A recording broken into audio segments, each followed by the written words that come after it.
नमस्कार, स्वागत है साहित्यिक झरोखा चैनल पर। आज हम करेंगे राम नरेश त्रिपाठी की कविता पुष्प विकास। त्रिपाठी जी छायावादी विचारधाराओं से जुड़े हुए कवि हैं।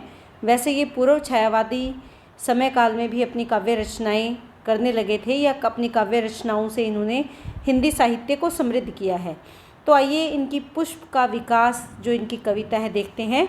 इसमें फूल, पुष्प यानी फूल कैसे विकसित, कैसे उसका विकास हुआ, कैसे समय का परिवर्तन हुआ, कैसे प्रकृति में नया परिवर्तन आया, सूक्ष्म से सूक्ष्म जो गतिविधि होती है या सूक्ष्म से सूक्ष्म जो एक छोटे से अंकुर या एक पुष्प का विकसित होना होता है, सब पर इन्होंने विस्तार से यहाँ पर अपने विचार काव्य के माध्यम से अभिव्यक्त किए हैं। तो आइए देखते हैं।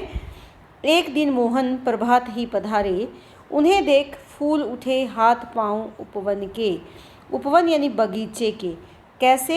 मोहन मन को मोहने वाले प्रभात सुबह ही पधारे और उन्हें देखकर, वो मन को मोहने वाले जो प्रभात हैं उसको देखकर उपवन के हाथ पाँव फूल उठे, यानी उपवन में हलचल शुरू हो गई।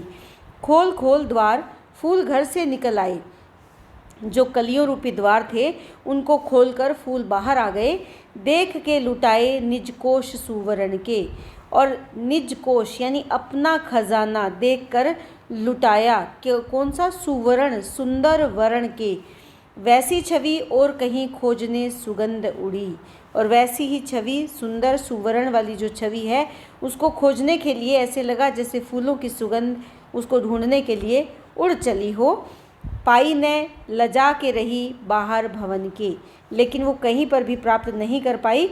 वो लज्जा कर बाहर ही रह गई। भवन जो उसकी कली नुमा भवन है उसमें मारे अचरज के खुले थे, सो खुले ही रह गए।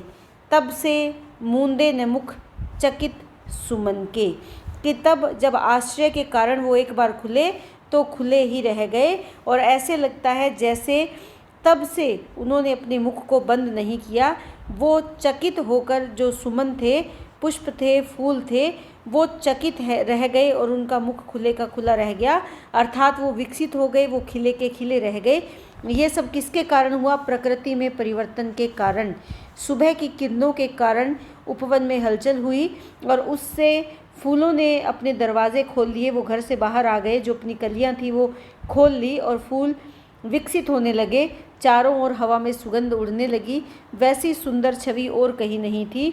लज्जा के कारण लजा के रही बाहर भवन के, और वो जो फूल खिला हुआ था वो वापस कली में विकसित नहीं हो पाया या कली नहीं बन पाया, वो उसी प्रकार खिला रहा और ऐसे लग रहा था कि अचरज में खुले थे और खुले ही रह गए।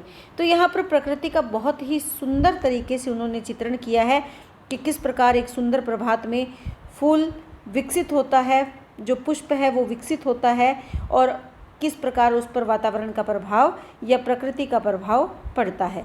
तो उम्मीद करती हूँ ये छोटी सी कविता जिसके माध्यम से उन्होंने प्रकृति से जुड़े हुए अपने भाव अभिव्यक्त किए हैं आपको बहुत अच्छे से समझ में आई होगी। बहुत बहुत धन्यवाद। इसी तरह चैनल से जुड़े रहें। लाइक, शेयर, सब्सक्राइब ज़रूर करें।